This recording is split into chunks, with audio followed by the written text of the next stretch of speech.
Sejumlah hakim pengadilan pajak dan tim Pokja Penyatuan Satu Atap Pengadilan Pajak Mahkamah Agung menggelar rapat kerja di kawasan Kemayoran, Jakarta Pusat. Raker ini bertujuan menyusun langkah penyatuan satu atap pengadilan pajak dari Kementerian Keuangan ke Mahkamah Agung. Raker dihadiri oleh Ketua Muda Tata Usaha Negara Mahkamah Agung, Julius, dan Ketua Pokja Penyatuan Satu Atap Pengadilan Pajak, Irfan Fahrudin, Hakim Agung Kamar Tun MA, Yodi Martono Wahyunandi, Luli Tri Cahyaningrum, Dirjen Badimil Tun MA, Panitera Muda pada Kamar Tun, Panitera Pengganti, dan sejumlah Hakim Justisial Mahkamah Agung, serta para Hakim Pengadilan Pajak. Menurut Ketua Muda Tata Usaha Negara Julius, rapat ini membahas segala persiapan yang diperlukan dalam proses transisi pengadilan pajak ke Mahkamah Agung. Rapat membahas rancangan transisi pengadilan pajak secara mendetail, mulai dari aspek administrasi organisasi hingga keuangan yang akan dipindahkan ke dalam Kesekretariatan Mahkamah Agung.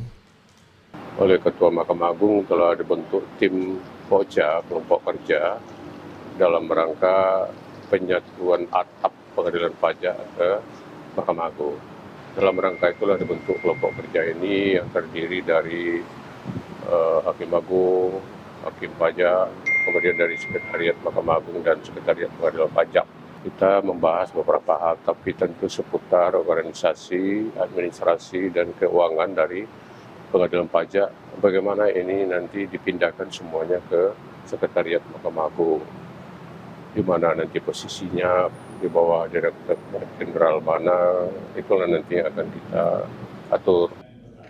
Julius juga mengungkapkan sejak Ketua Mahkamah Agung membentuk Pokja Penyatuan Satu Atap Pengadilan Pajak, rapat kerja ini telah dijalankan secara rutin.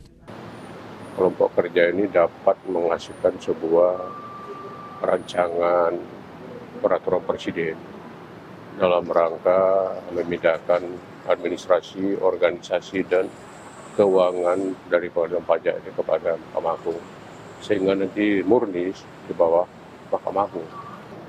Karena ini menyangkut antar kementerian, dan di sini terlibat juga seperti Kementerian Aparatur Negara, Kementerian Keuangan, dan juga Mahkamah Agung.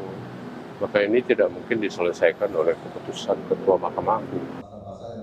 Rapat ini dilakukan sebagai upaya persiapan penyatuan satu atap pengadilan pajak ke Mahkamah Agung sejalan dengan amanat yang diatur dalam pasal 24 Undang-Undang Dasar 1945 yang menjelaskan pengadilan pajak merupakan bagian dari kekuasaan kehakiman, sehingga termasuk dalam lingkup peradilan yang berada di bawah Mahkamah Agung. Sekaligus melaksanakan putusan Mahkamah Konstitusi tentang pengelolaan organisasi, administrasi, dan keuangan pengadilan pajak yang dipindahkan dari Kementerian Keuangan ke Mahkamah Agung paling lambat 31 Desember 2026.